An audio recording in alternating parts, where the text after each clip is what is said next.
Hello, hello, hello, and welcome. This is Beverly Fells Jones, the Silver Fox of Consciousness. I am an author, speaker, seminar leader, and welcome to my show. On this show, I talk about how to expand your world of thought, explore the world of positive thinking, law of attraction, and consciousness from many points of view. I intend to share with you information that will enlighten and empower you in your life. I am here to encourage you to think in the positive and show that miracles can happen. I truly believe you have been given the power of the word and thought to create the life that you desire. So I'd like to welcome you all, and I'd like to welcome anybody that's new that is here, and I want to encourage you to subscribe and hit the bell so that you'll be notified whenever I decide to upload some words of wisdom. In this series, from the Prosperity Secrets of the Ages, part 1, I did 7 Secret Attitudes for Success. All right, I will put a link to that part 1 somewhere in here, either in the description or at the end somewhere. Anyway, so I did part 1 of the 7 Secret Attitudes for Success, and those first 2 attitudes were, let there be light. Coming from Genesis 1:3 and 2, your second attitude was, let there be a firmament in the midst of the waters. In other words, get yourself that firm feeling of belief, a firm feeling about what you desire and what light is going to be shed. So, let's go on to the third success attitude. And God said, let the waters under the heavens be gathered together into one place, and let the dry land appear. This is Genesis 1:9. So, she goes on and she says, after you have decreed light as step number 1, after you've gotten an inner conviction, a firm feeling that things are going to work out, which is step 2, you want to see something quite definite happen, part 3. You want the ideas that you got when the let there be light, all right, come to you, gather in one place, and in your thinking, right? And you want dry land. Okay, dry land. So, I mean, if we're all in water, we might be floundering or whatever, but dry land, we've got firm footing, right? These ideas that you have, you want to be able to gather them together. You might have a bunch of them, or it might just be a little inkling, a little piece that's peeking out, and you're pulling and asking for more light for that idea to be drawn out. You want to picture it in your mind. You want it in your mind, and you want to define it to the nth degree. You want a certain vehicle. You know what that vehicle is. You know what the amenities you want on that vehicle. You know the color. You know what kind of wheels they are. You are so into the idea, the light, and that it's a firm idea of what you want, and now you're forming it in your mind to exactly what that you're so good that you're dreaming of it, and you're thinking of it, and you're driving it, and you're doing all that you need. And she said, mentally image the highest and best results you can. This helps your mind to begin working to produce definite, visible results. So she gives an example. Imagining saved a grain crop. So she said a certain person had a cattle ranch, and he was a little anxious because he wanted to succeed in this investment that he had done. So after the grain, which would be used to feed his cattle, had been planted, guess what? An unseasonable freezing weather set in. Other ranchers were crying and, oh, our crops are going to be frozen. We've lost all our grain crops. After the first freeze, this doctor inspected his ranch. He had heard all those statements from everybody. He had told that to his mother and who was a school teacher. But his mother was smart. She had learned of the tremendous success power to be found in the right kind of imagination. So she told her son, don't believe this. Don't listen to what other ranchers said. Don't pay attention to this, right? Do not let this be within your mind and within your mental attitude. Be constructive. Go ahead and picture an abundant crop. Mentally see it the way you want it to be seen. You want to see it green. You want to see it, the cattle grazing on it. You want to do all of that. And so, for several weeks,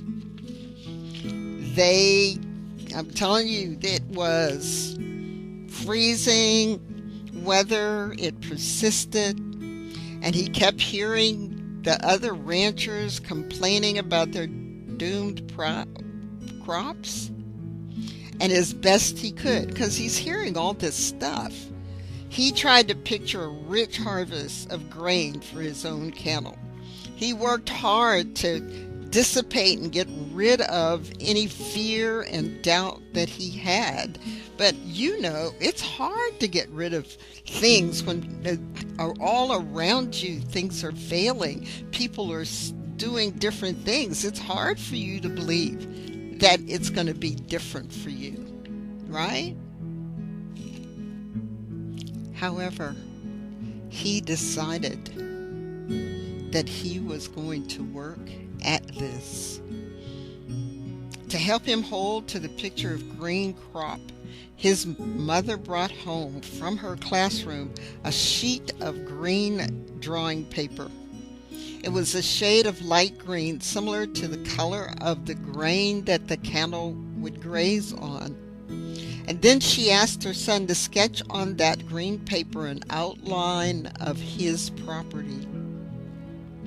And she suggested that he put this particular sketch in his office or wherever he is going to be so that he could see it every day.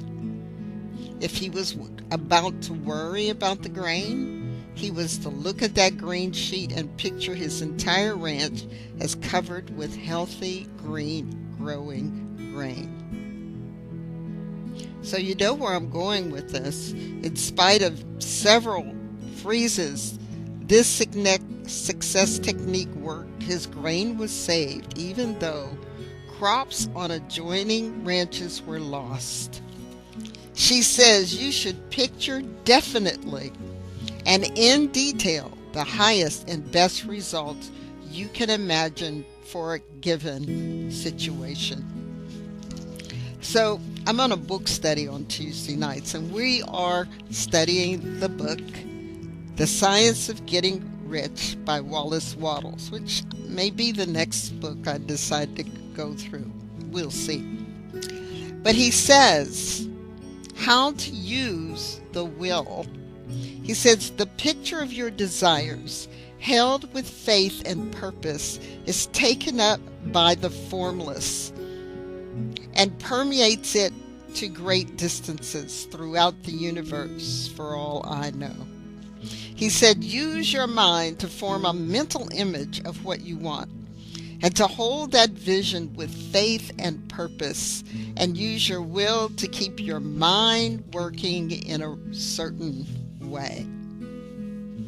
So you, when you're making a decision, then you are too. And she says, decree this or something better. Let the divine results appear. So, your third success. Be on solid ground. Let the waters under the heavens be gathered together unto one place, and let the dry land appear. Let the picture of what you desire, that mental image, appear for you.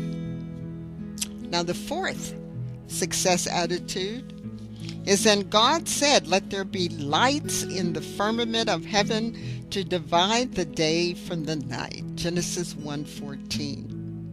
And she says the lights mentioned here are symbolic of your will and understanding. When it is used correctly, the will and understanding can separate the darkness from the light in the heavenly realm of right thinking and right action. So you're going to become enlightened, let there be light, about your situation. You have a firm feeling that it is going to work out harmoniously. And then after you have pictured the highest and best result that you can conceive, these two lights or mind powers can come alive, your will and understanding. They usually do so in that order.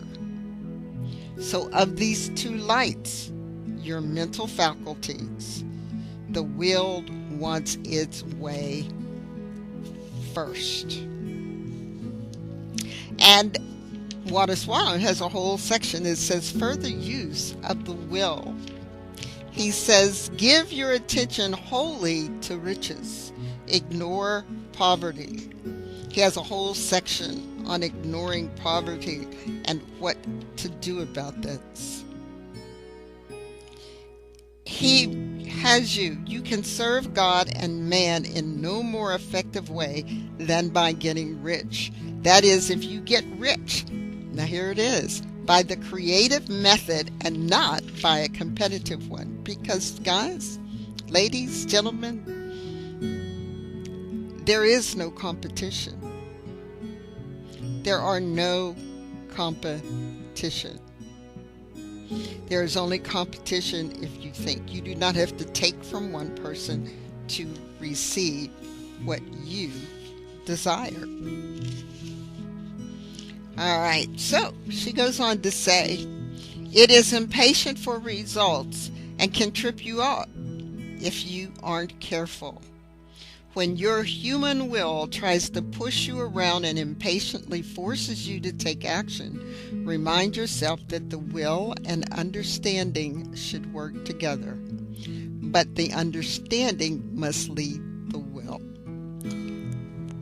Therefore, to help you, declare, let there be divine understanding in this manner. You know, she's got another example. A woman owned a farm, so here's another one, which she wanted to sell, but she hadn't been able to because it was involved in a lawsuit. All right? And she was being sued by a nearby mink rancher who claimed that the noise from the airplanes which her employees had used for crop dusting had frightened his mink and caused them to destroy their young. Thus, he had no crop and no income. Well, she felt this wasn't true, that this really wasn't there, and that he had often made the statement to neighbors that this woman was rich and had implied he wanted cashing in on her presumed wealth. And you know of people like that. It's like, oh, they can give up some of their money. They don't need all that cash. They need to give it away. They need to do this. You know how people want to spend your money? or want to spend others. And I know you've heard it with celebrities who are making tons of money now, but were you around when they were struggling, when they were working as a waiter or living out of their car, or mama's basement, whatever they were doing, sharing an apartment with 3 or 4 other people? You don't know what people went through in order to be where they are today. So she said she didn't want an unpleasant experience, and she knew that if she pursued this in court, it would be expensive and delay everything in her being able to sell the farm. So this is what she did. Every time her human will tried to force her to take action, she would decree. I love Catherine. She calls it decree. I do declare. I decree, right? Let there be divine understanding in this manner. I am willing to achieve success through doing God's good well. So instead of going into court, doing a countersuit, or attempting to force a settlement, she just got real quiet, went into her prayerful act after she's done her decree, and she got a very harmonious, calm feeling within. Now, in the very first one, or the second one of this, when I talked about, the second one in this series, and we talked about blessing and using blessings to get things done, she did. And she began to bless the man who was suing her. Gradually, all feeling of willfulness, strife, and hostility faded out of her thinking. And so after months of quietness, a buyer appeared who wanted to purchase her farm. She happily wrote, "The matter had been settled out of court and has not cost me a cent." How different it would have been if she had allowed her human will versus using divine understanding to settle this matter. So you do the same. Subdue your will. Insist that it follow your understanding. Do not force it. When the will cooperates with and is led by the understanding, it becomes a dynamic, constructive power within you and within your world. So make use of that. So, let's review. Number 1, let there be light on the situation. Let there be firmament in the midst, a firm foundation, a firm idea of what you want.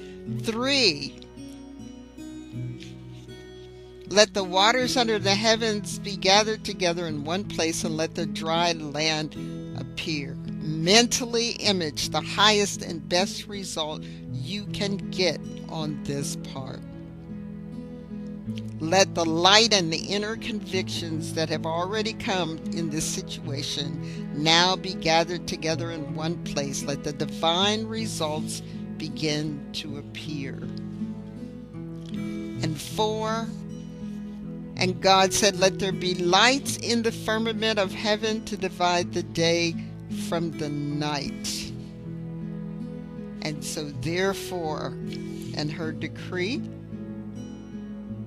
I will do the will of God, the good in this situation. I am willing to achieve success through doing God's will. In the next one, I will be talking to you about the 5th, the 6th, and the 7th attitude for success. This is Beverly Fells Jones, the Silver Fox of Consciousness. Thank you for being with me today. And so don't forget to subscribe, hit the bell. As you have believed, let it be done to you, and it is so. And I will see you in the next video.